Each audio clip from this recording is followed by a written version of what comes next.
Rumlicon, Billy took over 75 stills of this Variation 2 ship.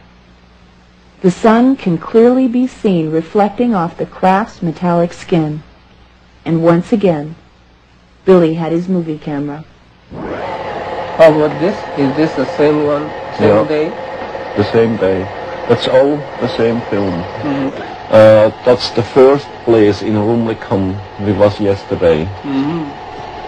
And here the ship is jumping away. There the film isn't cut on that place when the ship jumps away. It's nearly the speed of light and you can't see anything. It is here and it goes.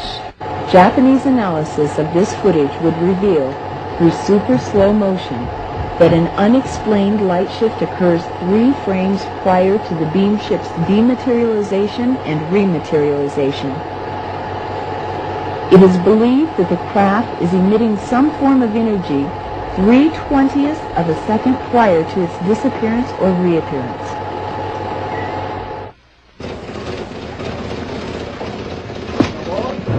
One of the most important contact sites was less than 5 minutes from the Meyer farm and located in a nature preserve. Obersadeleg offered a unique look at a complete sequence of stills. These scenes, taken in the spring of 1975, were coded the Tree Line series. This photo was selected for detailed analysis because it offered excellent reference points for computer triangulation. Trees to the front, side, and rear. Measurements were taken from the camera's point of view to where Junichi and Billy stood, near where the beam ship was reported to hover.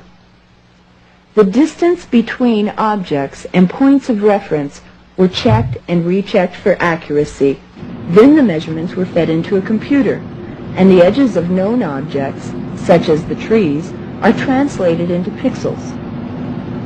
Since these measurements are known, the number of pixels in the edge of the unknown object, the craft, gives its distance. The beam ship is determined to be precisely where Billy said it was, and mathematical triangulation gives its size, 7 meters, or about 21 feet in diameter. Junichi, like our team, had been fascinated by the Meyer photography, yet cautious. He had investigated UFOs around the world and never before seen photographs or movie footage this detailed. It seemed too good to be true.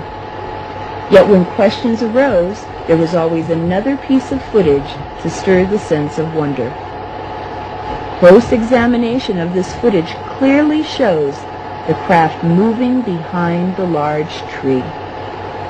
When the size of the beam ship is compared to that of the tree and the farmhouse, it becomes obvious that it would be impossible to suspend it with strings.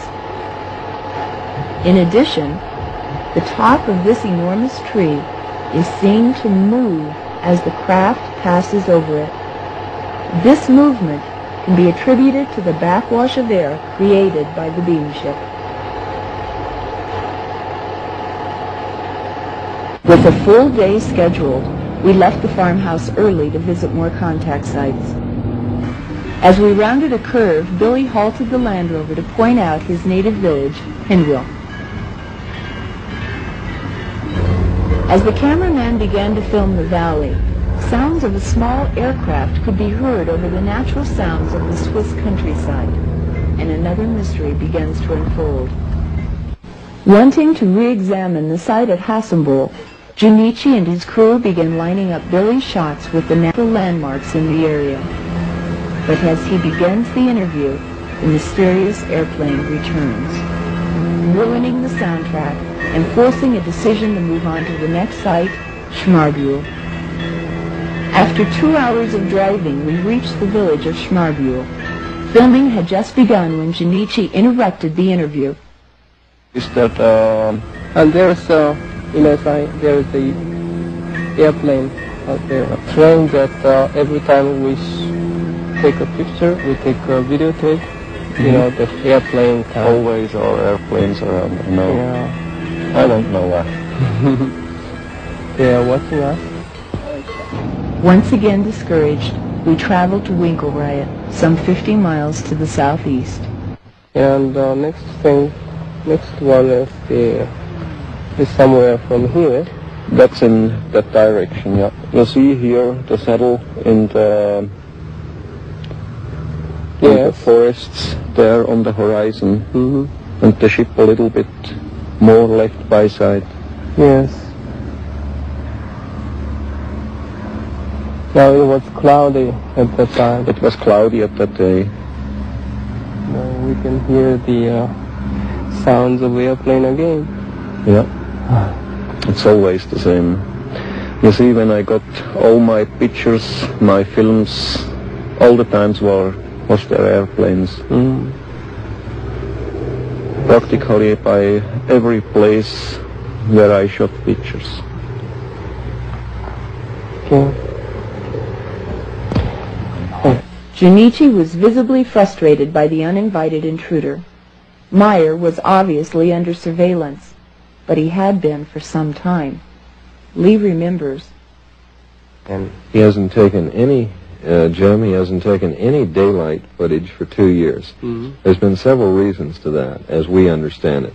One has been the fact that 2 years ago, Billy was under heavy surveillance.